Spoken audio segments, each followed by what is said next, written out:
इस चैनल पे हम डिस्कस करेंगे मेनली गेट के बारे में।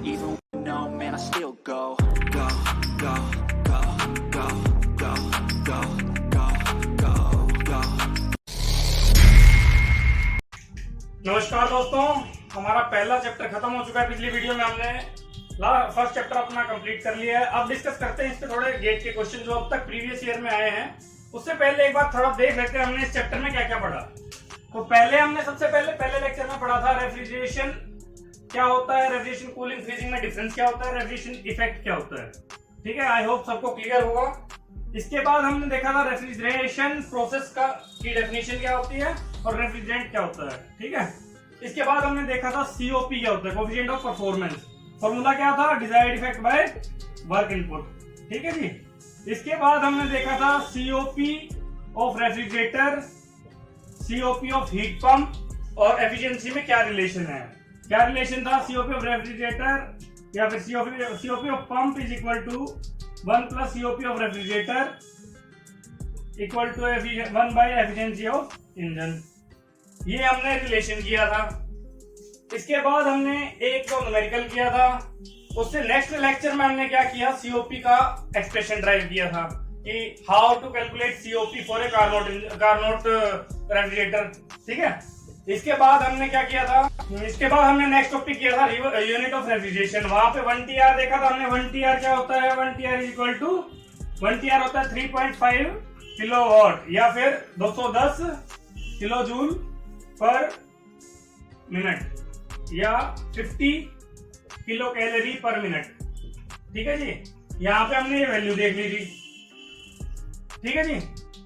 इसके बाद हमने क्या किया था, 1 TR की डेफिनेशन देख ली थी। इसके अलावा हमने क्या किया कि भाई हमारी वेरियस पॉइंट्स, फिर मैंने एक और क्वेश्चन पूछा था कि समर में हमारा इफेक्टिव ज्यादा होगा विंटर में। वो मैंने सीओपी के हिसाब से भी, परफॉर्मेंस के हिसाब से आपको बताया था कि विंटर में हमारा रेफ्रिजरेटर या कोई भी यू कैन से एयर कंडीशनिंग यूनिट जो है, कोई भी है, चाहे वो एसी है चाहे वो रेफ्रिजरेटर है, वो विंटर्स की में ज्यादा इफेक्टिव होगा कंपेयर टू समर। हाँ, उसके बाद हमने क्या किया था, उसके बाद हमने किया था TS diagram. Constant pressure line जो थी वो टीएस डायग्राम पे ड्रॉ करके रखी थी। कांस्टेंट प्रेशर लाइन हमने कैसे ड्रॉ की थी, यू कैन से ये हमारा टीएस डायग्राम था, ये इस पे कांस्टेंट प्रेशर लाइन थी। ठीक है जी। इस पे वेरियस पॉइंट्स पे हमने एंथैल्पी और एंट्रोपी की वैल्यू कैलकुलेट की थी। एंथैल्पी एंट्रोपी के अलावा उस पे अगर हम बात करें बाकी प्रॉपर्टी जो है, वॉल्यूम या स्पेसिफिक वॉल्यूम या डेंसिटी, ये सब भी वहां पे कैलकुलेट हो सकते हैं। ठीक है जी। इसके बाद हम आप बात करते हैं गेट के प्रीवियस ईयर क्वेश्चंस की। ठीक है जी। तो जी फर्स्ट क्वेश्चन देखते हैं। क्वेश्चन आपकी स्क्रीन पे डिस्प्ले हो जाएंगे, मैंने अपनी सहूलियत के लिए लिख लिए हैं। सबसे पहला क्वेश्चन है, गेट 1993 में आया था। पहला क्वेश्चन हमारा जो है वो क्या है, राउंड द क्लॉक। मैं स्क्रीन पे डिस्प्ले कर रहा हूं आप लोगों के लिए, मेरे लिए मैंने लिख रखे हैं। Round the clock cooling of an apartment having a load of 300 mega joule per day require an air conditioning plant of capacity of about, ton में निकालना है 300 मेगा जूल पर डे का इन्होंने कैपेसिटी दे रखी है। इतना आसान क्वेश्चन है जी, बहुत ही नालायक बच्चा होगा वो भी कर देगा इस क्वेश्चन को। सिंपल सी बात ये समझो कि इसमें करना क्या, आपको केवल इसको टन ऑफ रेफ्रिजरेशन में कैलकुलेट करना है, आपको केवल टीआर में कैलकुलेट करना है। बहुत ही सिंपल क्वेश्चन है। 300 मेगा जूल को आपको केवल टन में कैलकुलेट करना है। आप मेगा जूल को आपको क्या पता है कि 300 मेगा जूल को आपको किलो जूल में कन्वर्ट करना है। अगर तो 1000 से मल्टीप्लाई करोगे, ये हो गया किलो जूल पर डे। ठीक है जी, किलो जूल पर डे हो गया। अब आपको डे की बजाय आपको क्या करना है, टन ऑफ रेफ्रिजरेशन में अगर आपको चाहिए तो आपको क्या पता है, या तो आप इसको किलोवाट में कर लो या फिर किलो जूल पर मिनट में कर लो। ठीक है जी, किलो जूल पर मिनट में भी कर सकते हो।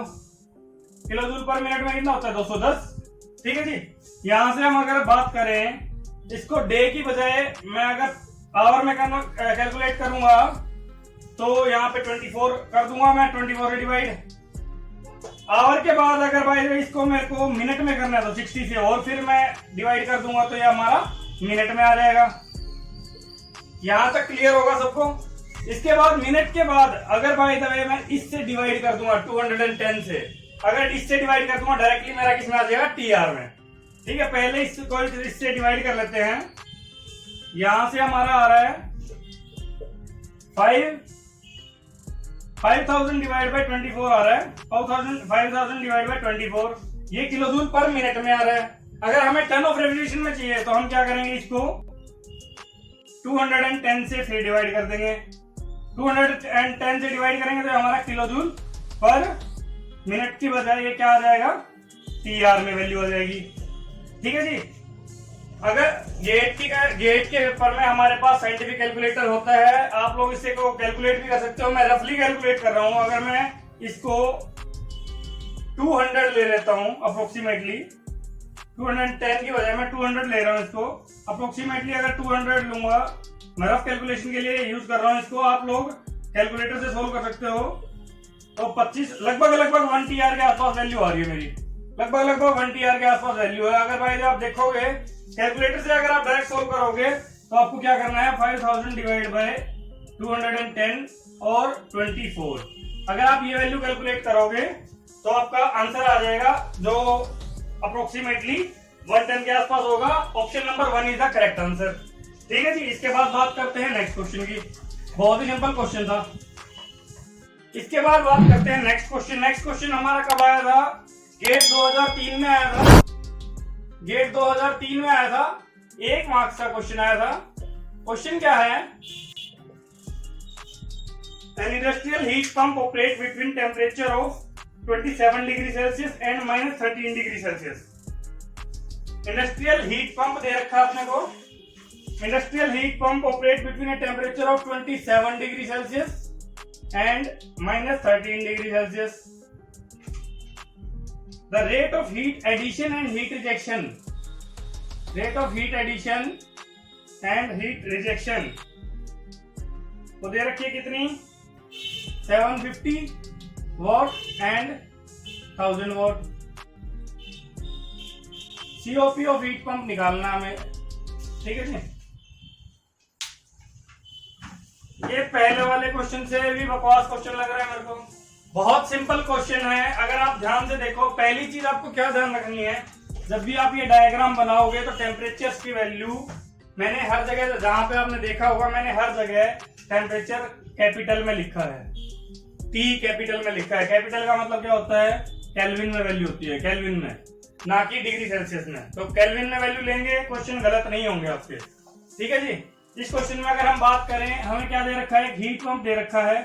हीट पंप हमारा किस टेम्परेचर के बीच में ऑपरेट कर रहा है, 27 डिग्री सेल्सियस। 27 प्लस 273 कितना हुआ, 300 केल्विन हो गया हायर टेम्परेचर। और लोअर टेम्परेचर कितना दे रखा है, -13 डिग्री सेल्सियस। -13 ना, -13 डिग्री सेल्सियस। तो -13 का मतलब क्या हुआ, 273 -13 कितना हुआ, 260 केल्विन। ठीक है जी। 2 वैल्यूज हमारे को दे रखी हैं। यहाँ पे हमारे को क्या दे रखा है कि 750 वॉट तो इसमें हीट ऐड कर रहे हैं और 1000 वॉट हीट ये रिजेक्ट कर रहा है। बाकी हमारा वर्क इनपुट रहेगा। बहुत सारे लोग यहाँ पे क्वेश्चन देखते ही गड़बड़ क्या करेंगे कि सीओपी पूछा है जी हमसे, तो सीओपी का फॉर्मूला लगा देंगे। क्या लगाएंगे formula, COP of refrigerator is equal to T lower divide by T higher minus T lower.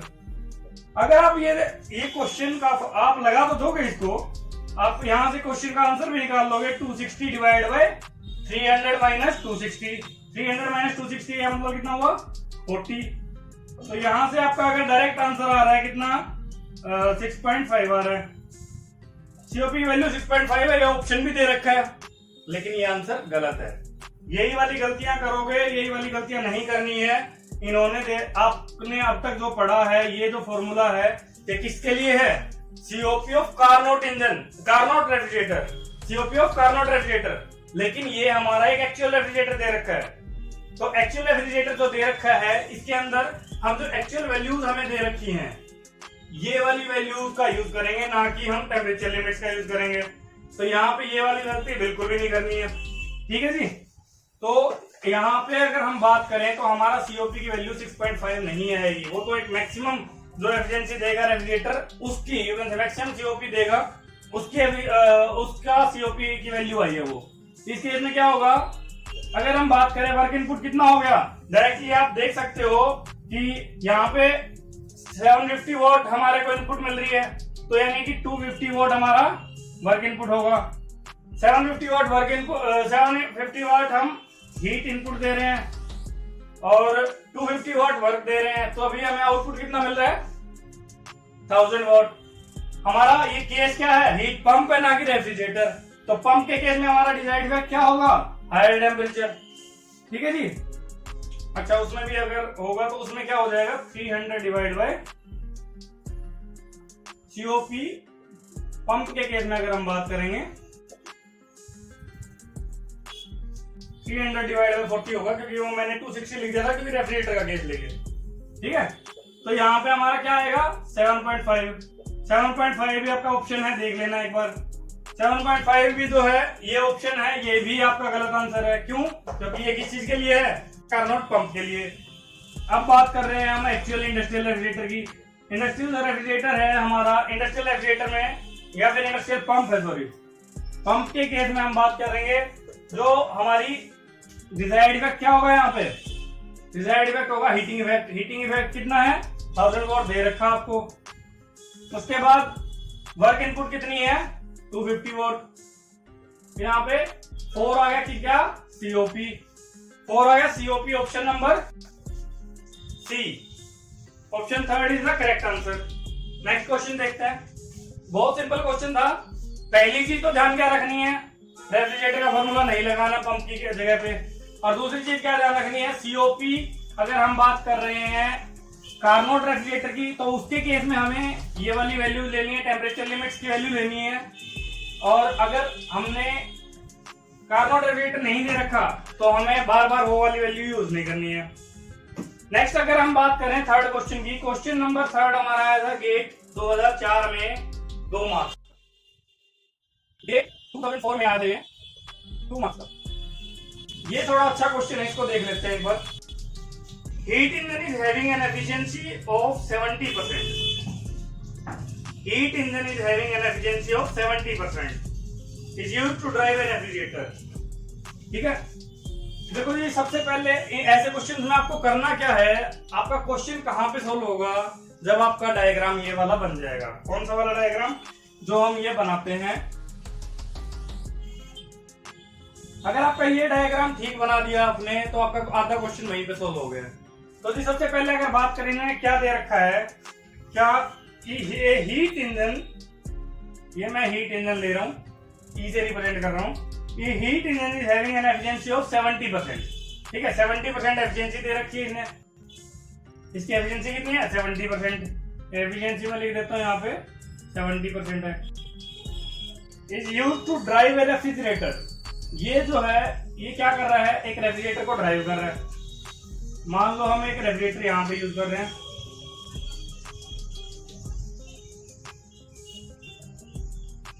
एक हीट इंजन है, it is used to drive a refrigerator. इसका सीओपी दे रखा है, सीओपी कितना दे रखा है 5 दे रखा है।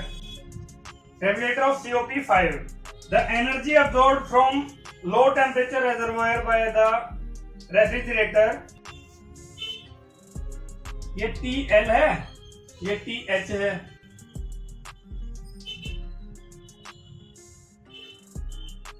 The energy absorbed from a lower temperature reservoir by the refrigerator for each kilojoule of energy absorbed from high temperature source by engine। अब ये फॉर एग्जांपल कंसीडर करो हमारा TH1 है, ये TL1 है, ये TH2 है, ये TL2 है। अब इसने क्या कहा है कि यहां से जो एनर्जी हमें मिल रही है वो क्या है 1 kg। अब कहेंगे ये कहां पे दे रखा है, उन्होंने बोल रखा है कि ईच किलो जूल जितना यहां से एब्जॉर्ब कर रहा है इंजन, उतने के लिए इस Q की वैल्यू निकालनी है, QL की। ठीक है, मैं इसको QL लिख रहा हूं, इस QL की वैल्यू निकालनी है। तो जी देखते हैं एक बार क्वेश्चन कैसे होगा। पहले डायग्राम समझो, डायग्राम ऐसे ही बनाना है। TH और TL के बीच में एक इंजन काम कर रहा है, वो इंजन क्या कर रहा है, रेफ्रिजरेटर को ड्राइव करने के लिए यूज कर रहे हैं। वो रेफ्रिजरेटर भी हमारा एक लोअर और एक हायर टेम्परेचर के बीच में काम कर रहा है। यहां से इसकी एफिशिएंसी दे रखी है और इसका सीओपी दे रखा है। तो अगर हम डायरेक्टली बात करें तो सबसे पहले हमारा यहां से क्या आएगा, वर्क इनपुट आएगा। क्यों आएगा, हमें को क्या पता है एफिशिएंसी क्या होती है, एफिशिएंसी होती है work input by heat supplied, है ना, work input by heat supplied. Efficiency 70% दे रखी है, हीट सप्लाइड हमें पता है 1 kg है, किलो जूल है, तो हमारा हीट सप्लाइड कितना आ गया, वर्क इनपुट कितना आ जाएगा, work input will be equal to heat supplied into efficiency. यहां से हमारी वैल्यू क्या आ जाएगी, 0.7 किलो जूल। 0.7 किलो जूल आ गई, तो यानी कि 0.7, इसको हाईलाइट कर देते थोड़ा, 0.7 किलो जूल हमारा क्या आ गया, वर्क की वैल्यू आ गई। और 0.7 किलो जूल अगर वर्क है तो हमारा, अगर हम बात करें क्यूएल की वैल्यू निकालनी है, हमारे को सीओपी दे रखा है। सीओपी क्या होता है, हमारा रेफ्रिजरेटर का दे रखा है सीओपी। सीओपी हमारा क्या होता है कि डिजायर्ड इफेक्ट, जो कि हमारा क्यूएल होगा इस केस में, divided by work input. Work input हमने 0.7 हमने निकाल ही लिया। तो यहां से हमारा डायरेक्ट क्यूएल की वैल्यू आ जाएगी। क्यूएल क्या आ जाएगा, 0.7 इंटू 5 यानी कि 3.5 किलो जूल। ये हमारा आंसर आ गया। Option number C is the correct answer. Option number C is the correct answer. अब बात करते हैं नेक्स्ट क्वेश्चन की। आप लोगों को पता ही होगा, जो गेट का एग्जाम दे रहे हैं उनको ये पता ही होगा कि 2 टाइप के क्वेश्चन आते हैं हमारे पेपर में। पहले आते हैं ऐसे ऑप्शन टाइप, दूसरे आते हैं कौन से, न्यूमेरिकल आंसर फिल करने वाले। ठीक है, तो ये जो अगला क्वेश्चन है ये कब आया है, 8/2004 में सेट 4 में आया है। गेट 2004 में, सॉरी 14 में, गेट 2014 में 1 मार्क का क्वेश्चन आया है। 2014 में 1 मार्क का क्वेश्चन आया है सेट 4 में। 4 सेट थे गेट 2014 और गेट 2015 में। ठीक है, ये 1 मार्क का क्वेश्चन था। क्वेश्चन क्या है, a reverse Carnot cycle refrigerator maintains a temperature of -5 degree Celsius and the ambient air temperature is 35 degree Celsius. The heat gained by, यानी यहाँ पे हमें दे रखा हायर टेम्परेचर इतना, लोअर टेम्परेचर -5 डिग्री सेल्सियस।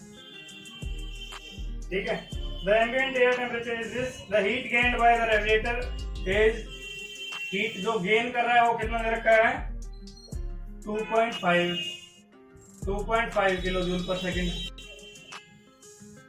इन्होंने क्वेश्चन पूछा है, the power required to pump the heat continuously is, watt में वैल्यू निकालनी है। ये बहुत इंपॉर्टेंट है, यहाँ पे सारा फोकस किस चीज पे है, वॉट में। हम, क्योंकि हमें ये क्या दे रखा है, किलोवाट में, और किलोवाट में दे रखा है, हम आंसर किस में निकालेंगे, किलोवाट में। वही नहीं करना है। ठीक है जी, सबसे पहले तो डायग्राम बनाते हैं। कैसे बनाते हैं डायग्राम, वो यहाँ पे लोअर टेम्परेचर हमारा कितना दे रखा है, -5 डिग्री सेल्सियस। इसको क्या करेंगे, 273 इसमें ऐड करेंगे। एक्चुअल में तो 273.16 होती है। ये हम थर्मोडायनामिक्स में पढ़ेंगे 273.16 क्यों लेते हैं, 15 क्यों नहीं लेते, या कोई और वैल्यू क्यों नहीं लेते।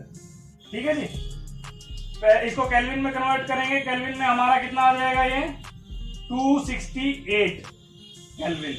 ठीक है, अभी फिलहाल हम ये वाली वैल्यू छोड़ रहे हैं क्योंकि इनकी इतनी ज्यादा इंपॉर्टेंस है नहीं यहाँ पे अभी।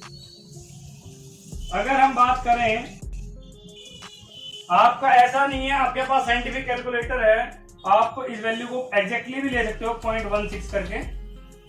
ठीक है, ऐसा ही कोई इश्यू नहीं है। यहाँ पे हमारा दे रखा है कि रेफ्रिजरेटर हमारा काम कर रहा है। ये हमारा हायर टेम्परेचर 35 दे रखा है, इसमें हम प्लस में 273.16 ऐड कर देंगे। 273.16 ऐड करते यहाँ वैल्यू कितनी आ जाएगी, 308। ठीक है, 308.16 केल्विन, 308.16 केल्विन। यहाँ पे 268 है, वहां पे 308 है। ठीक है, अब इन्होंने क्या दे रखा है कि जितनी ये रेफ्रिजरेटर को कितनी हीट कंटिन्यूअसली मिल रही है? 2.5 किलो वॉट मिल रही है। किलो जूल पर सेकंड मतलब किलो वॉट मिल रही है इतनी। ठीक है, इन्होंने क्या दे रखा है और ये कार्नोट साइकिल पे काम कर रहा है।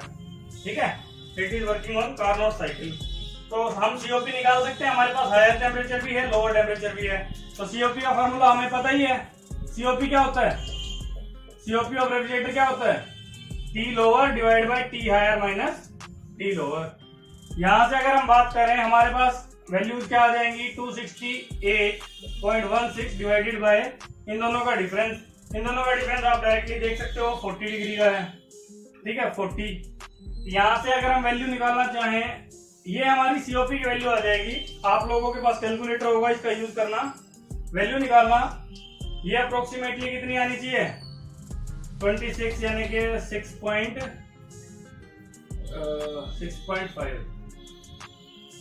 6.5 समथिंग आएगी। ठीक है, ये कट गया हमारा 24 20। ठीक है, 6.5204। अगर 2 भी एग्जैक्ट अगर हम बात करें 6.5204 आएगी। 6.5 ले लेते हैं फिलहाल के लिए हम कैलकुलेशंस के लिए, 6.52 ले लो। ठीक है, सीओपी का फॉर्मूला हमारा क्या है? Desired effect that is 2.5 divided by work input. Work input क्या है? Work input. यहाँ पे हमारा वर्क इनपुट की वैल्यू क्या आएगी? वर्क इनपुट जो हमारा आएगा वो आ जाएगा 2.5 डिवाइडेड बाय 6.52। ठीक है, क्वेश्चन क्या पूछा है इन्होंने कि पावर रिक्वायर्ड पूछा है। पावर रिक्वायर्ड पूछा है। पावर आउटपुट हमारी क्या हो जाएगी? Power required to pump the heat out continuously पूछा हुआ है, तो पावर तो हमारा वर्क इनपुट ही हो जाएगा। तो यहाँ से जो वैल्यू आएगी वही हमारा आंसर हो जाएगा। ठीक है जी, 2.5 डिवाइड बाय 2.5 डिवाइड बाय 6.52। तो यहाँ से हमारी वैल्यू क्या आ जाएगी? यहाँ से वैल्यू आ जाएगी 0.383। यहाँ पे लोग गलती करेंगे क्या? यहाँ पे ये वैल्यू किसमें आई? किलो जूल पर सेकंड यानी कि किलो वॉट में, और हमें आंसर किसमें निकालना है? वॉट में। तो ये वाली गलती कभी भी नहीं करनी है। यहाँ पे क्या आएगा? वैल्यू क्या आएगी? इसको 1000 से मल्टीप्लाई करेंगे 383.4 हमारा इतने वोट हमारी वैल्यू आ जाएगी 383.4। नेक्स्ट क्वेश्चन देखते हैं।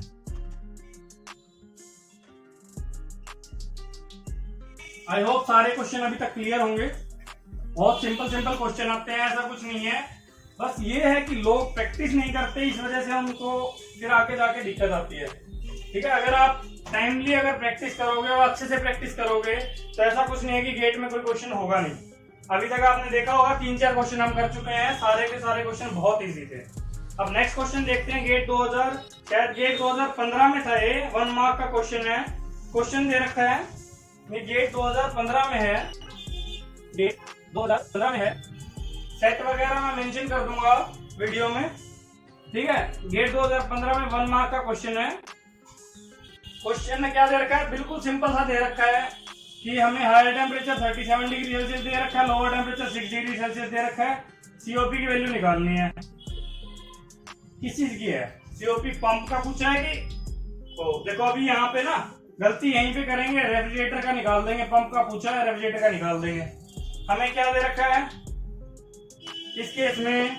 लोअर वैल्यू हायर वैल्यू दे रखी है। Carnot refrigerator, you can say Carnot heat pump दे रखा है। कार्नोट हीट पंप दे रखा है, तो उस केस में हमें क्या निकालना है? हमें सीओपी की वैल्यू निकालनी है।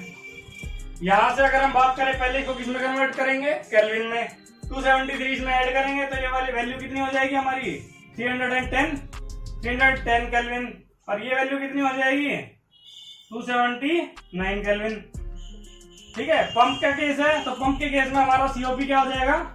पंप के केस में हो जाएगा COP it will be equal to higher temperature T higher divide by T higher minus T lower. यानी वैल्यूज क्या आ जाएंगी? वैल्यूज क्या आ जाएंगी? टी हायर की वैल्यू कितनी है? 310। टी हायर माइनस लोअर यानी कि 310 माइनस ये यहाँ से हमारी 31 डिग्री सेल्सियस आ गया, तो 10 आ गया हमारा सीओपी की वैल्यू। ठीक है, 10 आ गई डायरेक्ट सीओपी की वैल्यू। तो बिल्कुल ध्यान रखना है, बस ध्यान यही रखना है कि हमारा पंप का पूछा है कि रेफ्रिजरेटर का पूछा है। ठीक है जी, बहुत सिंपल क्वेश्चन था, इसमें बार बार डिस्कस करने की जरूरत नहीं है, बहुत आसान क्वेश्चन है, आप कर सकते हो। विदाउट कैलकुलेटर क्वेश्चन हो रहा है। नेक्स्ट क्वेश्चन हम बात करते हैं, ये कब आया है? गेट 2016 में आया है, 1 मार्क का क्वेश्चन आया है। गेट 2016 में 1 मार्क का क्वेश्चन है और सेट नंबर 2 में आया है।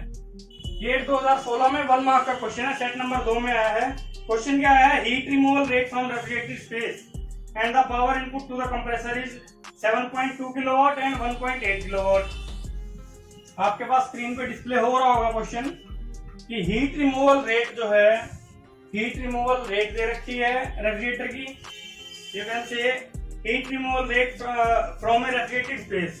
कंसीडर करो हमारा ये कोई रेफ्रिजरेटर स्पेस है, इसमें से जो हीट निकल रही है वो दे रखी है 7.2 किलोवाट और साथ में क्या दे रखा है? Power input to the compressor. साथ में दे रखा है पावर इनपुट। पावर इनपुट दे रखी है कितनी? 1.8 किलोवाट। सीओपी निकालना रेफ्रिजरेटर का। ऊपर चाहे कुछ भी है, सीधी बात है, हमें इसकी रिक्वायरमेंट ही नहीं है इस क्वेश्चन में।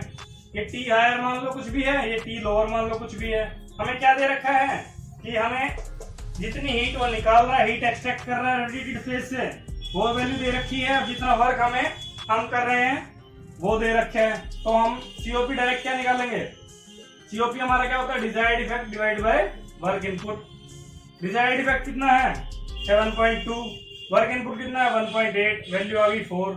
बहुत सिंपल क्वेश्चन है, 4 आ गई वैल्यू। हमारा क्वेश्चन यहाँ पे कंप्लीट होता है। लास्ट क्वेश्चन है हमारा गेट 2020 में है। 17, 18, 19 में इस चैप्टर से कोई क्वेश्चन नहीं है, बाकी चैप्टरों से आए हैं, वो हम बाद में डिस्कस करेंगे। गेट 2020, गेट 2020 में क्वेश्चन आया है, 1 मार्क का क्वेश्चन है, सेट 2 में आया है, सेट 2 में। ठीक है, 1 मार्क का क्वेश्चन है, सेट 2 में है। आपके पास स्क्रीन पे डिस्प्ले हो रहा होगा क्वेश्चन। क्वेश्चन पढ़ते हैं। Reverse Carnot cycle operate between a temperature limit of 27 degree Celsius, 27 degree Celsius and -3 degree Celsius. The ratio of COP of refrigerator to that of pump. COP of refrigerator to that of pump based on the cycle is, ठीक है, rounded off to 2 decimal place. बहुत simple question है। क्या दे रखा है आपको? एक यू कैन से हमारे को एक यूनिट दे रखी है which is working, you can से रेफ्रिजरेटिंग यूनिट लगा लो इसको। तो ये हमारे को एक यूनिट दे रखी है वर्किंग बिटवीन टेम्परेचर लिमिट ये और ये 27 degree Celsius and -3 degree Celsius. -3 को सबसे पहले क्या करेंगे? हम इसको कैलकुलेट करेंगे, किस में कन्वर्ट करेंगे? केल्विन में। ये हो जाएगा कितना? 270। ठीक है, 273 इसमें ऐड करेंगे 270 हो जाएगा। ये वैल्यू कितनी हो जाएगी? 300 केल्विन। तो दोनों वैल्यू आ गई, ये 300 आ गई, ये हमारी 270 आ गई। अब इसने क्या पूछा है? रेशियो पूछा है किस चीज का? COP of refrigerator to that of COP of pump. बहुत सिंपल सा क्वेश्चन है। क्या पूछ रखा है? सीओपी ऑफ रेफ्रिजरेटर और सीओपी ऑफ पंप का रेशियो बताओ। हमें क्या पता है? सीओपी ऑफ रेफ्रिजरेटर क्या होता है? हमारा TL divide by TH minus TL। और सीओपी ऑफ पंप क्या होता है? TH divide by TH minus TL। अगर हम बात करें इस फॉर्मूले में, ये वैल्यू डायरेक्ट यहां से कैंसिल आउट होगी, तो हमारा जो बचा हुआ क्वेश्चन में क्या बचा? TL divide by TH। ये हमारा आंसर है। 270 डिवाइडेड बाय 300। ठीक है, 0.9 वैल्यू आ गई। बहुत सिंपल क्वेश्चन है, बहुत ही सिंपल क्वेश्चन है। अगर ये क्वेश्चन भी गलत करोगे तो आप भूल जाओ आप जिस एग्जाम की तैयारी कर रहे हो। अगर ऐसे आसान क्वेश्चन अगर आप गलत कर दोगे तो आपका फिर कुछ नहीं हो सकता। ठीक है जी, 2.90 इन्होंने 2 डेसिमल प्लेस तक बोला हुआ था, वैसे हमारे को राउंड ऑफ करने की जरूरत भी नहीं है। 0.9 हमारी एग्जैक्ट वैल्यू आ रही है। ठीक है, 2.90 भी लिख सकते हो इसको, सॉरी 0.90 भी लिख सकते हो या 0.9 भी लिख सकते हो। ये हमारे अब तक के गेट के क्वेश्चन डिस्कस कर लिए हमने। अब तक हमारी जो वीडियोस थी वो थोड़ा रुक रुक के आ रही थी, अब थोड़ा फ्रीक्वेंट हो जाएंगी, ठीक है। तो इस बात के लिए इंश्योर रहें। अब तक हमारी वीडियोस जो थी वो थोड़ा इंटरवल पे आ रही थी। जो जो अब इस चैनल से जुड़ चुके हैं उनके लिए उनका बहुत बहुत धन्यवाद, और जो नहीं जुड़े हैं वो जुड़ जाएं जल्दी से। आप गेट का सिलेबस जल्दी जल्दी अपलोड होगा, every day at least 1 to 2 videos every day upload होगी। Thank you all, have a nice day.